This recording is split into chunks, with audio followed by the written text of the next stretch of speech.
Yang alhamdulillah sampai sekarang ini kita masih tetap istiqomah. Dan juga yang saya hormati pemimpin masjid kita, Pak Ketua, yaitu Pak Jiar tadi. Mohon maaf terlambat menyebut karena terlambat bergabung. Yang alhamdulillah sampai sekarang ini kita tetap masih istiqomah untuk berkumpul, yaitu menjalani rutinitas kita. Mudah-mudahan rutinitas yang seperti ini jadi rutinitas yang istilahnya walaupun ini tidak wajib, tapi setidaknya diharuskanlah untuk kita selalu berkumpul, apalagi di masjid. Pertama yang paling utama, tidak lupa kita hadiahkan kepada arwah. Pertama yang paling utama, marilah sama-sama kita ucapkan puji syukur kehadirat Allah Subhanahu wa taala, berkat rahmat dan karunia-Nya, rahmat sehat, rahmat kuat, rahmat ingat, kita diberi kekuatan untuk berkumpul pada malam hari ini tanpa suatu halangan apapun. Salawat beserta salam tidak lupa kita hadiahkan kepada junjungan kita yakni Nabi besar Muhammad sallallahu alaihi wasallam. Allahumma sholli ala sayyidina Muhammad wa ala ali sayyidina Muhammad, yaitu Nabi panutaning umat mustikaning jagat. Mudah-mudahan dengan selalu rajin kita berselawat, kelak kita akan mendapatkan syafaat yaumil qiyamah. Amin amin ya rabbal alamin.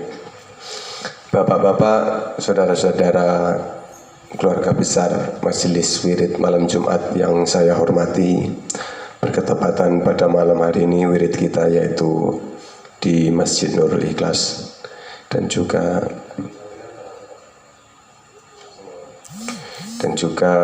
pada malam hari ini, mohon maaf Pak ya kalau saya minta request agak nasional sedikit, nggak masalah ini, karena pada hari ini berketepatan pada tanggal 1 Oktober, yaitu hari kesaktian Pancasila, dan sebelum 1 Oktober itu tuh tanggal 30 November, di mana kala itu terjadi pergolakan yang membuka aib, yaitu aibnya para kudeta, yang alhamdulillah setelah kejadian itu terbukalah apa yang para kudeta-kudeta ini.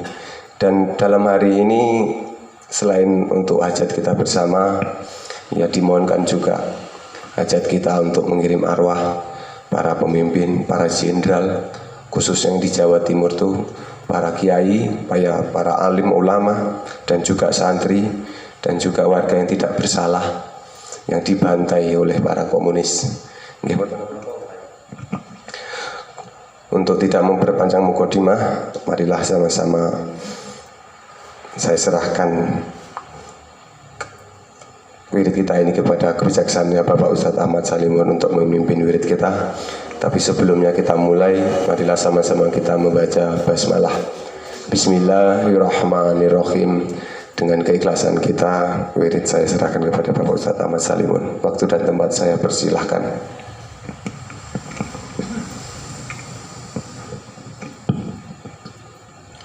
Assalamualaikum warahmatullahi wabarakatuh. Alhamdulillahirabbil alamin wa bihi nasta'in ala umuri dunya waddin wa ala alihi wa sahbihi ajma'in, amma ba'du. Para sesepuh bini sepuh, semua yang hadir yang saya hormati, sebelum kita melaksanakan wirid yasin waqiah bersama-sama, apa yang disampaikan oleh protokol tadi, kita sekarang berketepatan pada tanggal 31 September 1 Oktober ini, kalau di malam 30 September telah terjadi dulu memang pembantaian ujian Pancasila, dan sekarang kayak ini ada gerakan-gerakan yang belum terbaca tapi sudah agak mencurigakan. Oleh karena itu, dulu pada waktu saat seperti itu, para santri itu diberi oleh kiainya itu wirid. Dulu itu kalau orang Jawa Timur, Jawa Tengah itu kan tentara Islam itu kan banser dan Ansor. Jadi dulu pernah terjadi Banser itu dibantai juga, diracun, dibantai. Maka setelah itu dilaporkan kepada Ki Sepuh, dibekalin wiridan. Barang siapa mengamalkan ini juga bisa diamalkan, karena saya juga diijazahi seperti itu. Jadi doa yang berbunyi Bismillahilladzi la yadurru ma'asmihi syai'un fil ardi wala fis sama'i wa huwas sami'ul alim. Bismillahilladzi la yadurru ma'asmihi syai'un fil ardi wala fis sama'i wa huwas sami'ul alim. Kalau barang siapa yang mau mentirakati puasa 3 hari, terus dibaca setiap habis sholat, dan apabila ada masalah-masalah, doa ini sekedar dibaca 1 kali atau 3 kali. Ketika ada mungkin kita ini mungkin terjadi pertengkaran sebagainya, kalau dipukul itu sekedar hanya tahan napas saja membaca doa ini. Ini doa Rasulullah juga yang mengijazahi Rasulullah kepada para sahabatnya.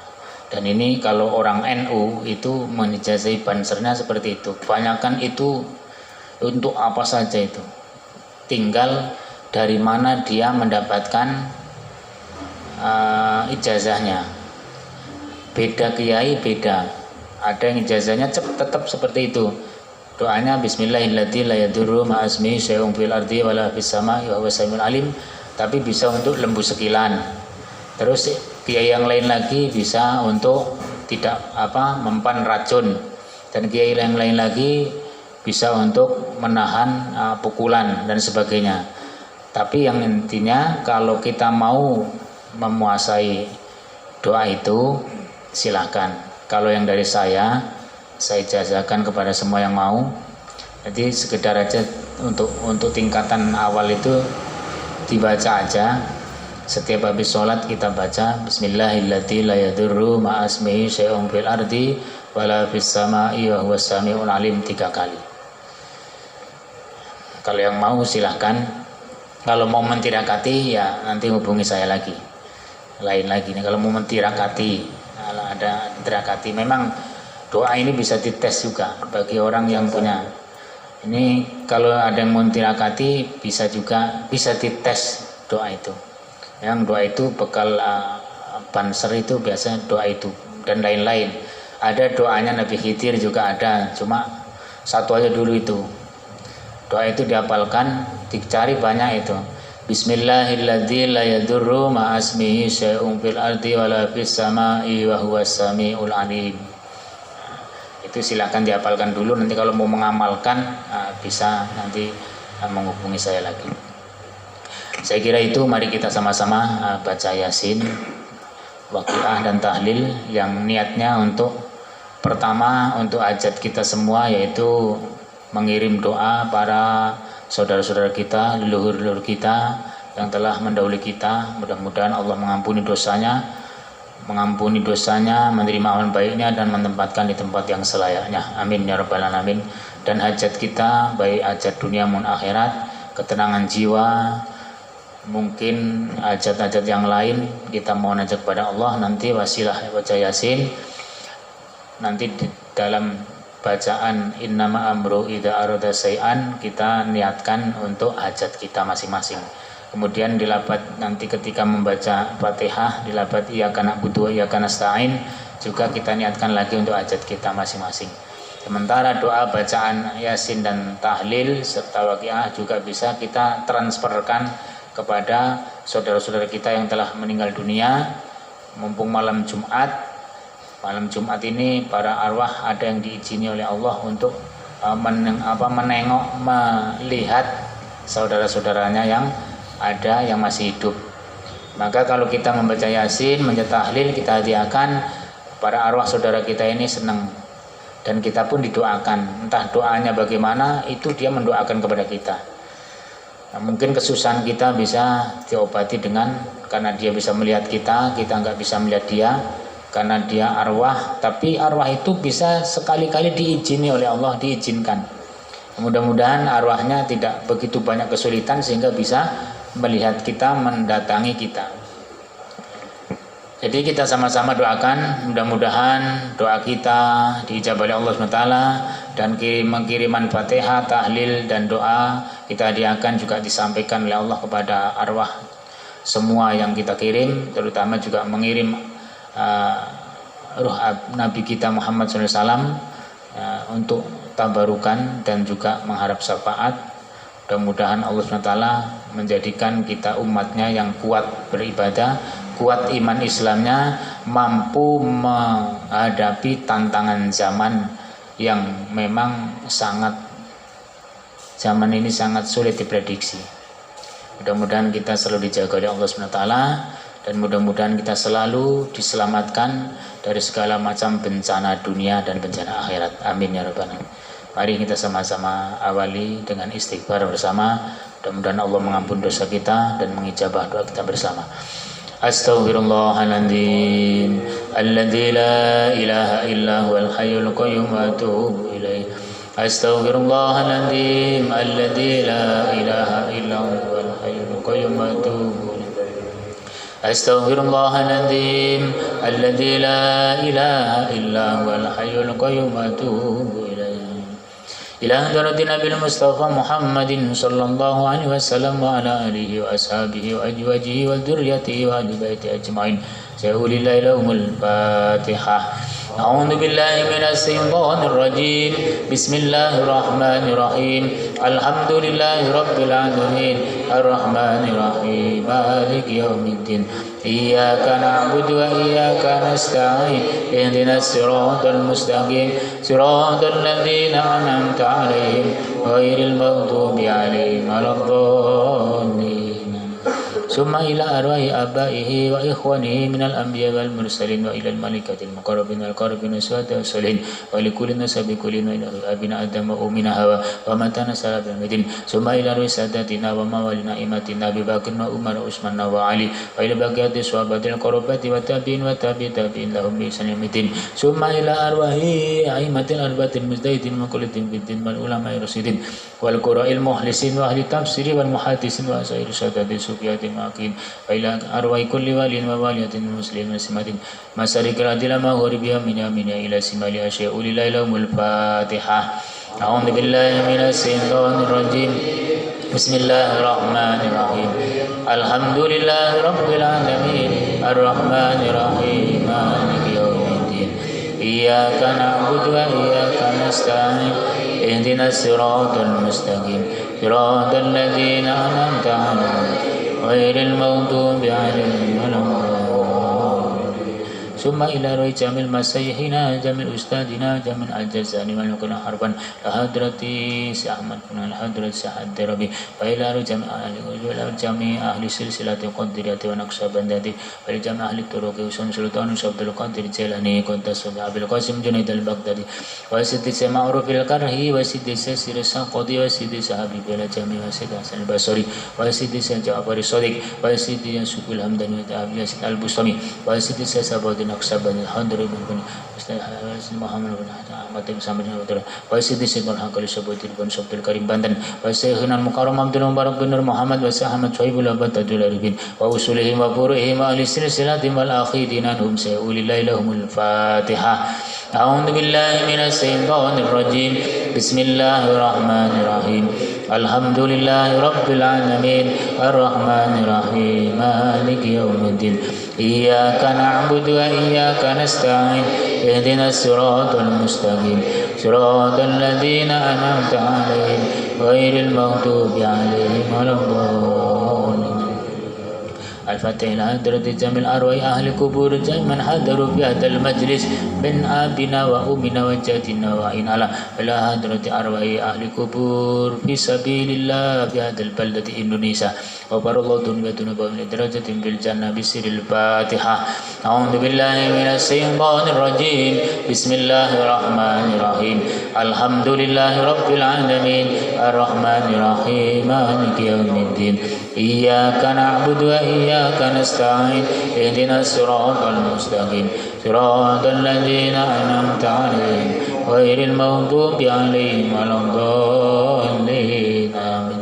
الفتح بنا تلقب لحاجاتنا من هوائج الدنيا والآخرة يسر لنا أمورنا أمور الدنيا والآخرة تقبل جميع حاجاتنا ببركات سورة الواقعة بركات سورة ياسين وببركات سر الفاتحة أعوذ بالله من الشيطان الرجيم بسم الله الرحمن الرحيم الحمد لله رب العالمين الرحمن الرحيم مالك يوم الدين إياك نعبد وإياك نستعين اهدنا الصراط المستقيم صراط الذين أنعمت عليهم غير المغضوب عليهم ولا الضالين آمين بسم الله الرحمن الرحيم ياسين ياسين ياسين ياسين ياسين ياسين ياسين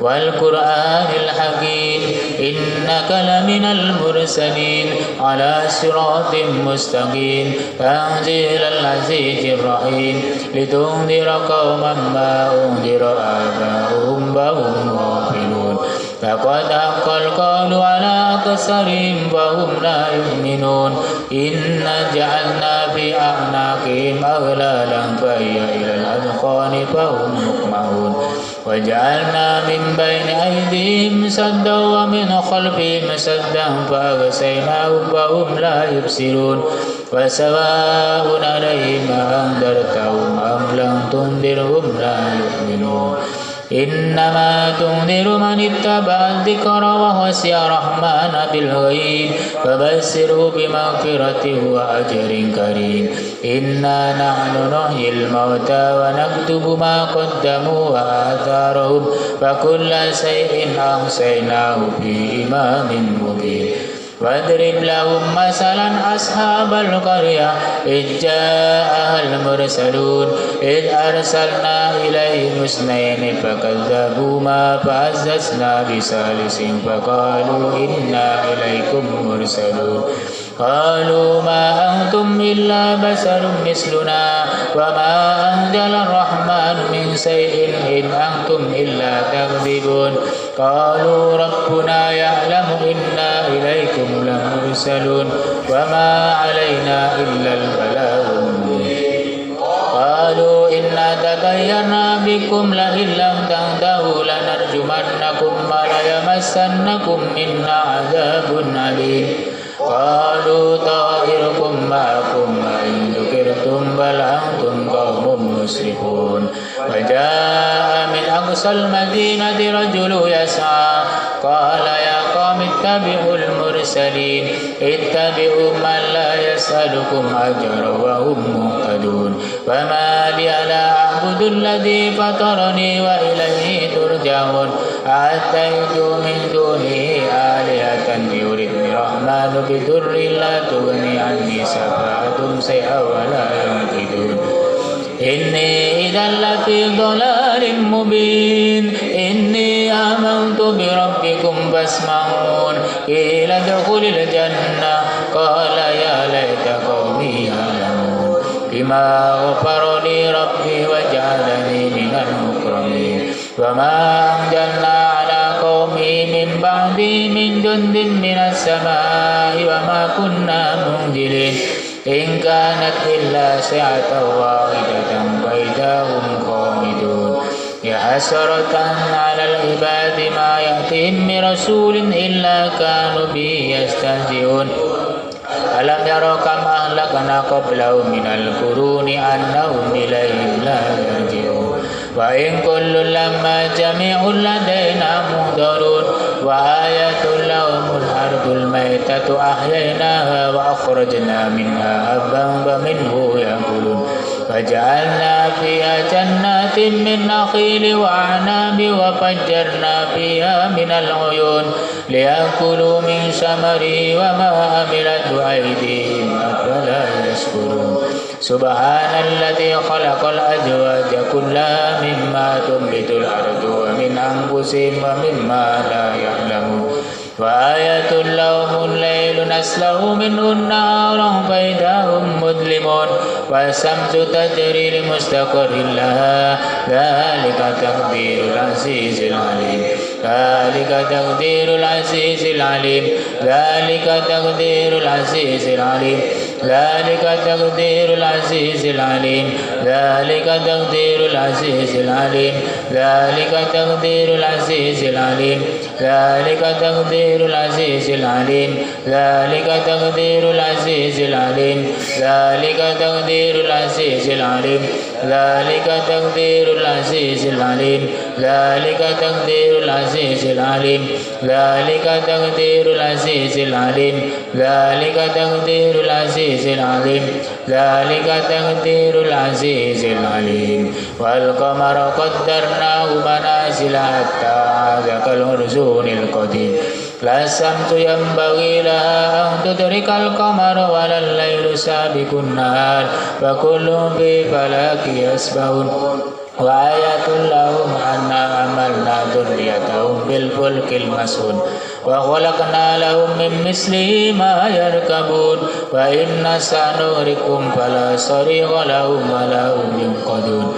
إلا رحمة منا ومتاعا إلى حين وإذا قيل لهم اتقوا ما بين أيديكم وما خلفكم لعلكم ترحمون وما تأتيهم من آية من آيات ربهم إلا كانوا عنها معرضين وإذا قيل لهم أنفقوا مما رزقكم الله قال الذين كفروا للذين آمنوا أنطعم من لا يشاء الله أطعمه إن أنتم إلا في ضلال مبين ويقولون متى هذا الوعد إن كنتم صادقين ما ينظرون إلا صيحة واحدة تأخذهم وهم يخصمون فلا يستطيعون توصية ولا إلى أهلهم يرجعون ونفخ في الصور فإذا هم من الأجداث إلى ربهم ينسلون قالوا يا ويلنا من بعثنا من مرقدنا هذا ما وعد الرحمن وصدق المرسل إن كانت إلا صيحة واحدة فإذا هم جميع لدينا محضرون فاليوم لا تظلم نفس شيئا ولا تجزون إلا ما كنتم تعملون إن أصحاب الجنة اليوم في سرور فاكهون هم وأزواجهم في ظلال على الأرائك متكئون لهم فيها فاكهة ولهم ما يدعون سلام قولا من رب رحيم سلام قولا من رب رحيم سلام قولا من رب رحيم سلام قولا من رب رحيم سلام قولا من رب رحيم سلام قولا من رب رحيم سلام قولا من رب رحيم سلام قولا من رب رحيم سلام قولا من رب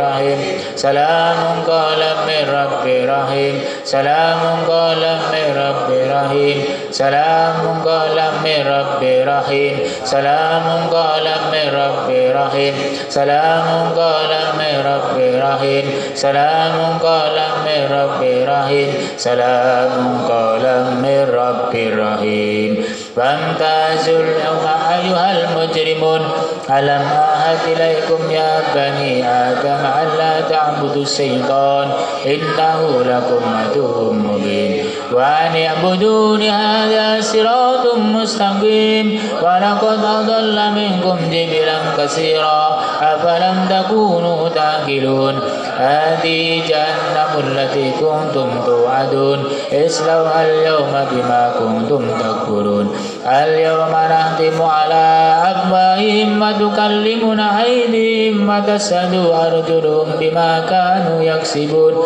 ولو نشاء لطمسنا على أعينهم فاستبقوا الصراط فأنى يبصرون ولو نشاء لمسحناهم على مكانتهم فما استطاعوا مضيا ولا يرجعون وما نؤمره ننقصه في الخلق أفلا يعقلون وما علمناه الشعر وما ينبغي له إن هو إلا ذكر وقرآن مبين لينذر من كان حيا ويحق القول على الكافرين أولم يروا أنا خلقنا لهم مما عملت أيدينا أنعاما فهم لها مالكون وذللناها لهم ومنها ركوبهم ومنها يأكلون ولهم فيها منافع ومشارب أفلا يشكرون واتخذوا من دون الله آلهة لعلهم ينصرون لا يستطيعون نصرهم وهم لهم جند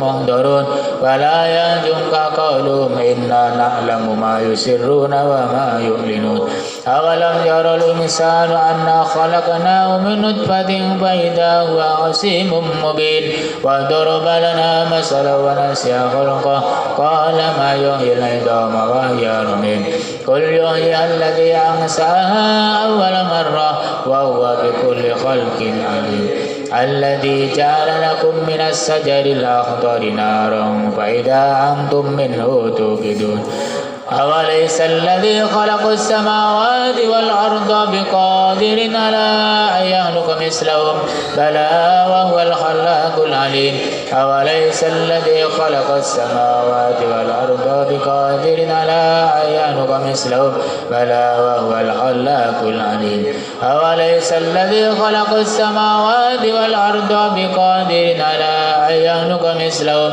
بلى وهو الخلاق العليم أوليس الذي خلق السماوات والأرض بقادر على أن يخلق مثلهم بلى وهو الخلاق العليم إنما أمره إذا أراد شيئا أن يقول له كن فيكون فسبحان الذي بيده ملكوت كل شيء وإليه ترجعون بسم الله الرحمن الرحيم إذا وقعت الواقعة ليس لوقعتها كاذبة خافضة رافعة إذا رجت الأرض رجا وبست الجبال بسا فكانت هباء منبثا وكنتم أزواجا ثلاثة فأصحاب الميمنة ما أصحاب الميمنة وأصحاب المشأمة ما أصحاب المشأمة والسابقون السابقون أولئك المقربون في جنات النعيم ثلة من الأولين وقليل من الآخرين على سرور موضونة متكئين عليها متقابلين يطوف عليهم بلدان مخلدون بأكواب وأباريق وكأس من معين لا يصدعون عنها ولا ينزفون وفاكهة مما يتخيرون ولحم طير مما يشتهون وحور عين كأمثال اللؤلؤ المكنون جزاء بما كانوا يعملون لا يسمعون فيها لغوا ولا تأثيما إلا قيلا سلاما سلاما وأصحاب اليمين ما أصحاب اليمين في سدر ممدود وطلح ممدود وظل ممدود وماء مسكوب وفاكهة كثيرة لا مقطوعة ولا ممنوعة وفرش مرفوعة إنا أنشأناهن إنشاء فجعلناهن أبكارا عربا أترابا لأصحاب اليمين سلة من الأولين